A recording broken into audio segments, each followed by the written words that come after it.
Coming up on 5 Minute News. Police murders continue even after Floyd verdict. Justice Department announces sweeping police probe.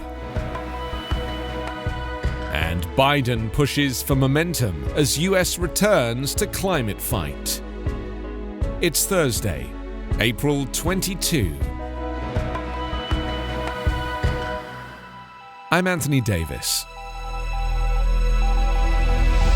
Just as the guilty verdict was about to be read in the trial of former Minneapolis police officer Derek Chauvin, police in Ohio shot and killed a black teenager in broad daylight during a confrontation. The shooting of 16-year-old Ma'Khia Bryant, who was swinging a knife during a fight with another person in Columbus, is in some ways more representative of how black and other people of color are killed during police encounters than the death of George Floyd, pinned to the ground by Chauvin and captured on video for the world to see.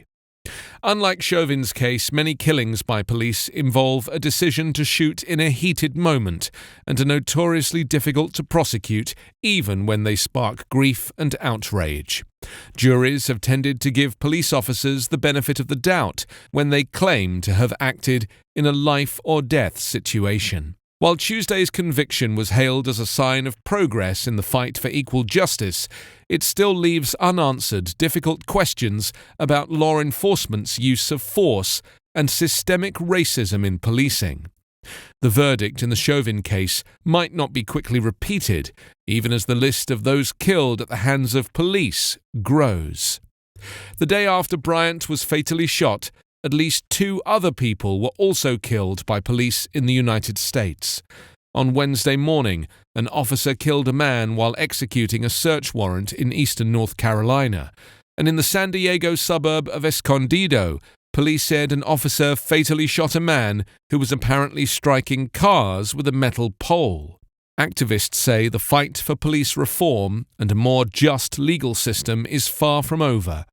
White supremacists are hiding in law enforcement, hoping to make a kill, knowing that precedent suggests they are unlikely to be prosecuted. The Justice Department is opening a sweeping investigation into policing practices in Minneapolis after a former officer was convicted in the killing of George Floyd, Attorney General Merrick Garland announced on Wednesday. The Justice Department was already investigating whether Chauvin and the other officers involved in Floyd's death violated his civil rights. Yesterday's verdict in the state criminal trial does not address potentially systemic policing issues in Minneapolis, Garland said. The new investigation is known as a pattern or practice, examining whether there is a pattern or practice of unconstitutional or unlawful policing, and will be a more sweeping review of the entire police department. It may result in major changes to policing in the Minnesota city. It will examine the use of force by police officers, including force used during protests, and whether the department engages in discriminatory practices. It will also look into the department's handling of misconduct allegations and its treatment of people with behavioral health issues, and will assess the department's current systems of accountability, Garland said. The Minneapolis Police Department is also being investigated by the Minnesota Department of Human Rights, which is looking into the police department's policies and practices over the past decade to see if it engaged in systemic discriminatory practices. President Joe Biden is convening a coalition of the willing, the unwilling, the desperate for help, and the avid for money for a global summit today aimed at rallying the world's worst polluters to move faster against climate change.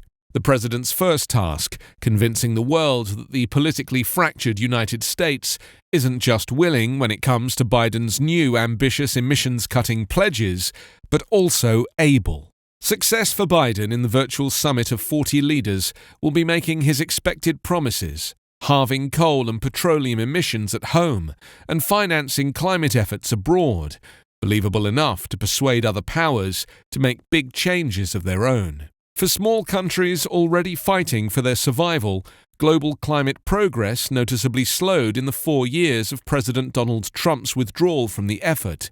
Panama Foreign Minister Erika Moines hoped the United States' high-profile return to international climate work would spur months of one-on-one worldwide deal-making leading up to November. That's when there will be United Nations talks in Glasgow, where about 200 governments will be asked to spell out what each is willing to do to keep the Earth from becoming a far hotter, more dangerous, and less hospitable place. The summit will see Biden, who campaigned on promises for high employment, climate-saving technological transformation of the U.S. economy, pledge to halve the amount of coal and petroleum pollution the U.S. is pumping out by 2030. That's compared to levels in 2005 and nearly double the voluntary target the US set at the landmark 2015 Paris Climate Accord. The European Parliament confirmed on Wednesday that it will set a similarly ambitious target.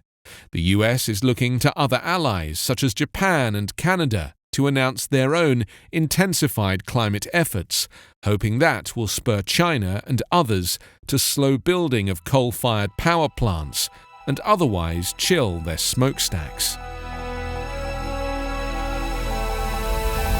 You can subscribe to 5 Minute News on YouTube with your preferred podcast app. Ask your smart speaker or enable 5 Minute News as your Amazon Alexa flash briefing skill.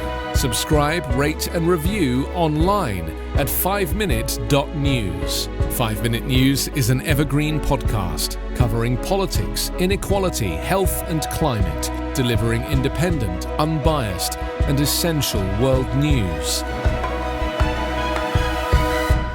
daily.